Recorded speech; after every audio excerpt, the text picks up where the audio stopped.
गृह मंत्री अमित शाह ने एक बार फिर से इशारा कर दिया है कि सीएए यानी सिटीजनशिप अमेंडमेंट एक्ट लागू होगा और वो भी 2024 लोकसभा चुनाव से पहले। ये सीए क्या है?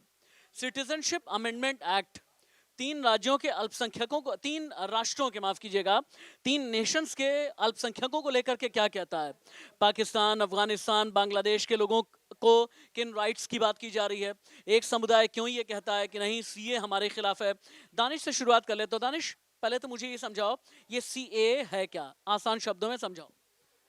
सीएए मतलब कि संशोधन नागरिक संशोधन बिल, इसको लेकर अधिनियम, अब तो कानून हो गया। तो अब तो कानून हो गया। कानून 2019 में 125 और 105 के मुकाबले जीत हुई थी। और लेकिन ये जो दिया जा रहा है, नागरिकता दी जाएगी सिर्फ तीन देशों के, मतलब अफगानिस्तान, पाकिस्तान, बांग्लादेश, अफगानिस्तान, पाकिस्तान में जो 6 धार्मिक अल्पसंख्यक, मतलब ईसाई, जैन, पारसी, हिंदू, सिख, बौद्ध, ये जो सताए जा रहे हैं वहाँ पर, अगर वो भारत में आना चाहते हैं तो उनको धार्मिक अल्पसंख्यक के रूप में उनको मान्यता दी जाएगी, ताकि वो भारत में आके अपना जनजीवन यहाँ पर व्यतीत। वो जो 31 दिसंबर 2014 या उससे पहले तक आए हुए हैं उनके लिए है। तो उनके पेपर्स की जरूरत नहीं होगी। नहीं, उनको उनको एक पेपर होगा, उस पेपर के ज़रिए उनको जो यहाँ की जो भी फिल करना होगा, उसको बाकायदा लिखना पड़ेगा कि उनको साथ क्या हुआ था, क्या किस वजह से आ रहे हैं, क्योंकि ये मेंशन करना ज़रूरी है कि वो वहाँ से अगर आ रहे हैं तो वो आने की वजह क्या है। और दूसरी बात, अगर मुसलमान यहाँ पर कंटिन्यू जो विरोध प्रदर्शन कर रहे हैं सीएए के खिलाफ, जिस तरीके से शाहीन बाग में प्रदर्शन किया था, लखनऊ में प्रदर्शन हुआ था, मुंबई में प्रदर्शन हुआ था, इसको लेकर लगातार जो एग्रेसिव मूड में नज़र आ रहे हैं भारत के मुसलमान, उसकी कई वजह हैं। एक तो जो सियासत के लोग हैं उनको भड़का रहे हैं कहीं ना कहीं, जिस तरीके से पश्चिम बंगाल में हो, या सपा के पार्टी हो, या कांग्रेस के पार्टी के नेता जिस तरीके से लगातार ये बयान दे रहे हैं कि अगर सीए आ जाएगा तो मुसलमानों का अधिकार छीन लिया जाएगा, उनको कागज़ दिखाने के लिए बोला जाएगा, उनको कागज़ अगर उनके पास नहीं होगा उनको बाहर का रास्ता दिखाया जाएगा। और सबसे ज़्यादा जो टारगेट जो किया जाएगा, वो जो कांग्रेस के लोग और तमाम विरोधी पार्टियां जो उनके ऊपर कटाक्ष कर रही हैं और तंज कर रही हैं, आरोप लगा रही हैं, वो पूर्वोत्तर के इलाकों में लगा रही हैं, क्योंकि पूर्वोत्तर के इलाकों में अभी कुछ दिन पहले सुप्रीम कोर्ट के निर्देश पर असम में भी इस तरीके की वहाँ पर सीए का फार्मूला के तहत वहाँ पर लोगों की जनसंख्या नापी गई थी, मतलब वहाँ पर जनगणना की गई थी कितने लोग बांग्लादेश के या म्यांमार के लोग आके यहाँ पर रह रहे हैं। नॉर्थ ईस्ट वालों का ये कहना है कि भाई हमारा तो ज्योग्राफिया चेंज हो जाएगा अगर सीए लागू होता है तो। ये एक नॉर्थ ईस्ट यानी thank you so much Danish, पूर्वोत्तर को लेकर के बात की जा रही है। लेकिन सिर्फ सीए ही क्यों? आकांक्षा, तीन शब्द ऐसे हैं हिंदुस्तान में जो आज एक नैरेटिव सेट किया जाता है जिनके नाम पर कि भाई ये मुसलमानों के खिलाफ है, सीए, एनआरसी और यूसीसी।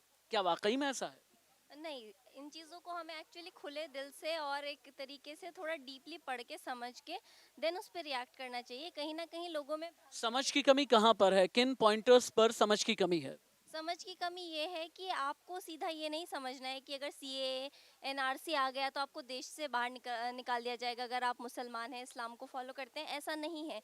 ये रूल सिर्फ उसके लिए है, ये जो देश में घुसपैठ हो रही है, दूसरे देश से लोग आ रहे हैं, जिससे आपका क्रॉस बॉर्डर टेररिज्म है उसका खतरा है कहीं, और आपका जो है देश पे कहीं ना कहीं लोगों का इन्फिल्ट्रेशन इस तरीके से हो रहा है तो उससे टेररिज्म बढ़ता है। देश के ऊपर कहीं ना कहीं जनसंख्या बढ़ने से भी एक तरीके का बोझ पड़ता है। एक मिनट दानिश, दानिश एक मिनट, आकांक्षा बैठना अपनी जगह। अ, क्या वाकई में जो बात कह रही हैं आकांक्षा कि क्रॉस बॉर्डर टेररिज्म बढ़ जाता है और एक समुदाय को ये सोचना चाहिए, समझना चाहिए, क्या बात वाकई में लॉजिकल है आकांक्षा की? देखिए, अगर टेररिस्ट की बात हो रही है, इसका मतलब कि आपकी जो बॉर्डर की सेना है, और आपकी इंटेलिजेंस क्या कर रही है, अगर वो इस तरीके से घुसपैठ कर रहे हैं और लगातार बढ़ावा दे रहे हैं, तो इसका मतलब सरकार पर भी आप सवालिया निशान खड़ा कर रहे हैं। आपकी राज्य सरकारें उस वक्त क्या कर रही हैं? तो ऐसा नहीं कि सिर्फ वहाँ के आने से टेररिस्ट की गतिविधियाँ बढ़ती हैं। ये एक संभावना हो सकती है, लेकिन पूरी तरीके से ये उस पर डिपेंड नहीं रहा जा सकता कि इससे सिर्फ आतंकवादी गतिविधियाँ बढ़ती हैं। याद रखिएगा, सिटीजनशिप अमेंडमेंट एक्ट 2019 में कानून बना। कानून बनने के बाद दिसंबर 2019 और जनवरी 2020 में खूब बवाल हुआ।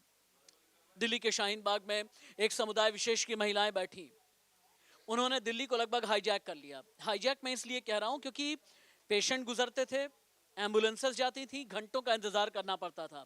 दक्षिणी दिल्ली में सिर्फ शाहीन बाग ही नहीं, शाहीन बाग से लेकर के मथुरा रोड बदरपुर तक, नेहरू प्लेस तक, लाजपत नगर, साउथ एक्सटेंशन, नोएडा आने जाने वाले लोग, शाहीन बाग से बाकी ओखला का जो इलाका है उसे पूरी तरह से हाईजैक कर लिया गया था। लेकिन इस बार इम्प्लीमेंटेशन और एग्जीक्यूशन को लेकर के कई परिवर्तन किए गए हैं। कहा यह जा रहा है कि सिस्टम में सिर्फ डीएम के पास ही इम्प्लीमेंटेशन के आदेश नहीं होंगे, लेकिन इसके अलावा और क्या रोड मैप तैयार किया जा रहा है, यह बहुत बड़ा सवाल है। लेकिन हाँ, लिख करके रखिए और मान करके चलिए कि 2024 लोकसभा चुनाव से पहले सीए लागू होने वाला है और 2024 के लोकसभा चुनाव में ये एक बहुत बड़ा मुद्दा भी बनेगा। नमस्ते।